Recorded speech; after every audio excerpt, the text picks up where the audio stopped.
বিলাইভ অসমৰ দৰ্শকৰ বাবে এই মুহূৰ্তত লৈ আহিছোঁ ডাঙৰ খবৰ। চুলাই মদৰ ঘাটি বন্ধ কৰিবলৈ ওলাই আহিল স্থানীয় মহিলা। বজালিৰ দেনাটাৰীত চুলাই মদৰ বিৰুদ্ধে ওলাই আহিছে সহ মহিলা তথা স্থানীয় ৰাইজে। উত্তেজিত মহিলাই বগৰাই দিলে চুলাই মদৰ টেংকি। মহিলাসকলৰ দাবী, প্ৰায় এবছৰ ধৰি বজালি প্ৰশাসনৰ নাকৰ তলতে এনেদৰে চলাই গৈছিল চুলাই মদৰ ৰমৰমীয়া ব্যৱসায়। যোৱা কিছুদিন আগতে স্থানীয় মহিলাই ভাঙি দিছিল চুলাই মদৰ দোকান, কিন্তু অব্যাহত আছিল চুলাই মদৰ ব্যৱসায়। আজি সহ পুৰুষ মহিলাই ভাঙি দিয়ে চুলাই মদৰ ঘাটি। ঘটনাস্থলীত পাঠশালা আৰক্ষী উপস্থিত হৈ চুলাই মদ বিক্ৰী কৰা মহিলা দুজনীক আটক কৰে।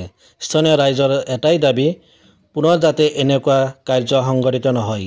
এই মুহূৰ্তৰ বিগ ব্ৰেকিং, চুলাই মদৰ ঘাটি বন্ধ কৰিবলৈ ওলাই আহিল সহ মহিলা। বজালিৰ দেনাটাৰীত চুলাই মদৰ বিৰুদ্ধে ওলাই আহিছে সহ মহিলা তথা স্থানীয় ৰাইজে। উত্তেজিত মহিলাই বগৰাই দিলে চুলাই মদৰ টেংকি। মহিলাসকলৰ দাবী, প্ৰায় এবছৰ ধৰি বজালি প্ৰশাসনৰ নাকৰ তলতে এনেদৰে চলাই গৈছিল চুলাই মদৰ ৰমৰমীয়া বেহা। যোৱা কিছুদিন আগতে স্থানীয় মহিলাই ভাঙি দিছিল চুলাই মদৰ দোকান, কিন্তু অব্যাহত আছিল চুলাই মদৰ ব্যৱসায়।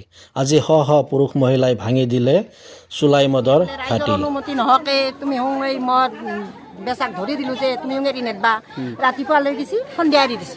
কিহৰ কাৰণে দেই সেইটোৱেতো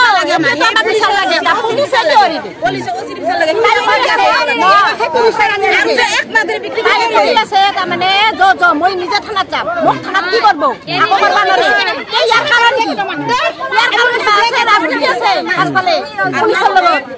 মাহে মাহে কিবা দেই নহলে কিবা এটা খাতিৰ কিবা এটা আছে, কিবা এটা নহলে সেনেকে তাই দম দিবা নোৱাৰে। মোক ধৰি দিবা লাগে, মই নিজে যাম পুলিচৰ তাতে। মোক পুলিচে কি কৰিব? কোনে কয় এইটো? এই দোকানীটো কিমান বছৰ ধৰি এনেকে বিক্ৰী কৰি আছে? আধা মানুহ নহয়, চব মৰি মৰি নহয়, তাৰ নিজৰ পুতেক মচি দুটা। এই যোৱা কিছুদিন আগতেতো দোকান পোহাৰ ভঙাই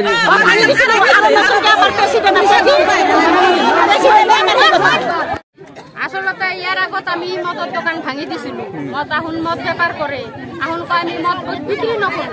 এতিয়া আমি দোকান ভাঙি দিছো, তুহুন বেলেগ বেপাৰ কৰি খা। এতিয়া কৈ আছে আমি বেলেগ বেপাৰ নকৰো, আমি মুৰ্গীৰ ফাৰ্ম কৰি আছো। সিদিনাও আমি চাইছো মদ কেইটামানে খাইছে। এতিয়া আমি আজি চবকেইটা আহিছো, আহুন কৈ আছে আমি মদ বিক্ৰী নকৰো। মদ বিক্ৰী যদি নকৰে টপলাটো কৰ পৰা ওলাইছে? আমি সবে মিলি আহি জংঘলত পলাই থৈছে, সেই টপলাটো আমি পাইছো।